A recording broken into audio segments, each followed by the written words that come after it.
Alors, si vous me connaissez, vous me suivez depuis un certain temps, vous connaissez mon amour pour les couteaux, mais particulièrement mon appréciation de l'artisanat dans le domaine des couteaux. Parce qu'évidemment, il y a de très bons couteaux qui sont faits de manière industrielle, mais les artisans ont cette twist-là, ont cette fibre-là pour nous amener des couteaux qui sont autrement pensés, autrement réalisés, autrement configurés.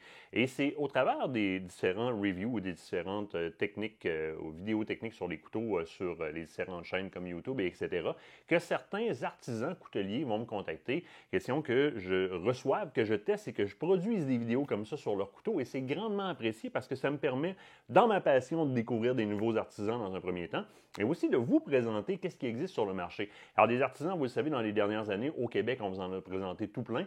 Dans le passé, on vous a présenté quelques artisans européens, français particulièrement, et c'est justement ce qui m'est arrivé il y a quelques semaines de cela. Un courriel d'un monsieur Bruce Bécamel qui me dit « Écoute, ça fait un petit bout de temps que je suis tes articles et moi, je fabrique des couteaux. Mais j'aimerais te présenter ce que je fais comme couteau. » Alors, il y a faire des couteaux et faire des couteaux dans la vie. Je dis, écoute, je peux parfaitement recevoir tes couteaux et apprécier l'utilisation du couteau et en faire un product review complet. Mais je ne m'attendais pas à ce que j'allais recevoir, définitivement. Dans un premier temps, dans la présentation, Bécamel Knives nous envoie une boîte dans laquelle, évidemment, le couteau qui, à première présentation, est foutrement beau. Bon, attends, on va le sortir dans pas grand temps. On inclut dans la boîte aussi, bon, un petit sifflet, probablement un gars qui provient du domaine du survivalisme, donc un petit sifflet avec un crochet. Question de se faire entendre en forêt s'il arrive quelque chose. On inclut aussi un aiguisoir, donc une pierre à base de diamant, évidemment, à base de poussière de diamant, avec un grain 400 et un grain 600 sur le côté.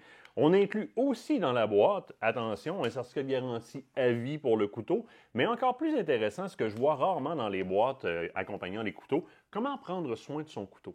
Comment prendre soin de la lame, à quel angle et comment, dans ce cas-ci à 20 degrés, aiguiser la lame, et comment prendre soin aussi du manche. Alors au départ, on a à faire une présentation qui est quand même superbe. By the way, le logo de Bruce, le logo de Bécamel Knives, m'a fait sourire puisque c'est le raton laveur qu'on côtoie beaucoup ici au Québec. Donc très très belle attention de mettre des petits stickers là-dedans. Maintenant, vient le moment d'ouvrir le couteau, de l'utiliser, de l'analyser avec tout ce qu'il comporte. Donc, dans un premier temps, on a un étui de plastique rigide, donc thermoformé. On connaît ce type d'étui-là ici au Québec, qui est un étui un peu plus d'origine tactique, on va le dire. Certains aimeront moins par rapport au bruit que ça peut produire sur les branches, mais il y aura possibilité de se faire un étui en cuir par un artisan, évidemment. Si on choisit d'utiliser l'étui thermoformé comme ça, eh bien, il est très bien fait. Première des choses, au niveau de la clip, il y a deux options. On passe la ceinture au travers, mais la clip est aussi délestée à la base de façon à pouvoir la clipper sur le bord d'un pantalon ou encore d'un ceinturon sans aucun problème.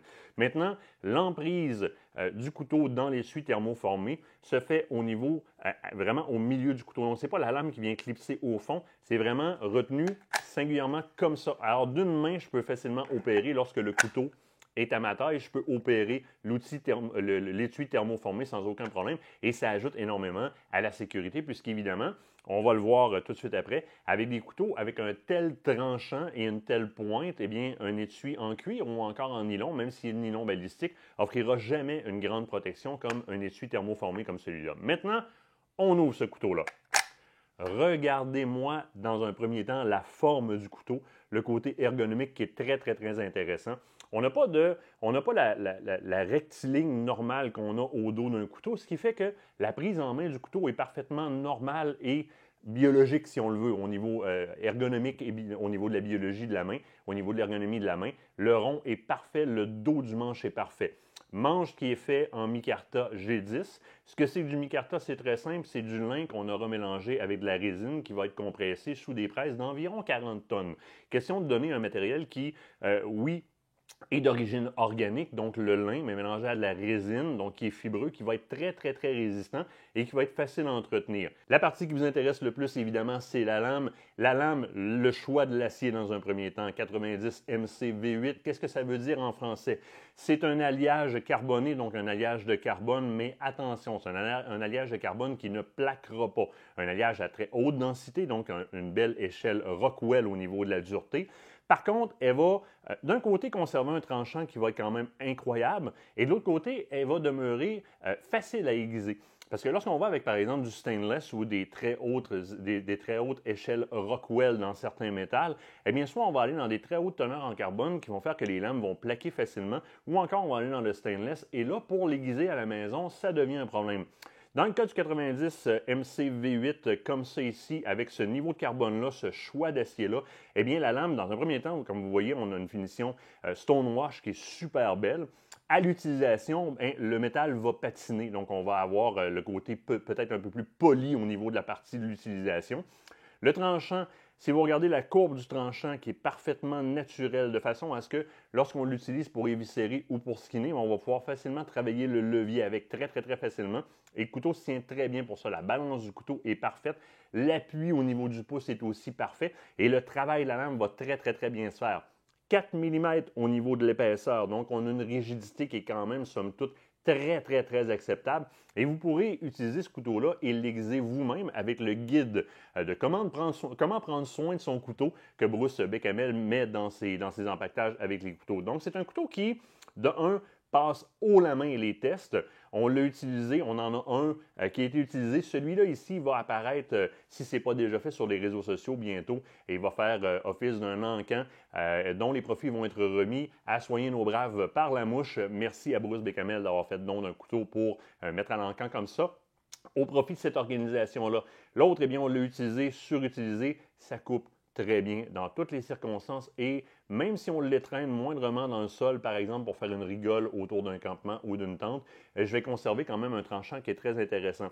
Au test de rafraîchissement du tranchant, soit avec une queue de rat ou encore sur le bord d'une vitre automobile, il reprend très facilement et très rapidement son tranchant parce que je vous rappelle que c'est un acier qui, malgré qu'il a une belle échelle Rockwell, donc il va conserver son tranchant longtemps, c'est un acier qui, le 90 MCV8, qui va être facile à aiguiser à la maison dans un angle d'approximativement 20 degrés. Mais toutes ces informations-là, vous l'avez dans la boîte à la livraison de votre couteau Bécamel qui, honnêtement, est une pièce qui est, première des choses, sublime. Deuxième des choses, technologiquement, c'est juste parfait au niveau de la conception ergonomique et au niveau de la conception fonctionnelle. C'est un très beau couteau. Vous pouvez le trouver facilement en brousse au travers de Google.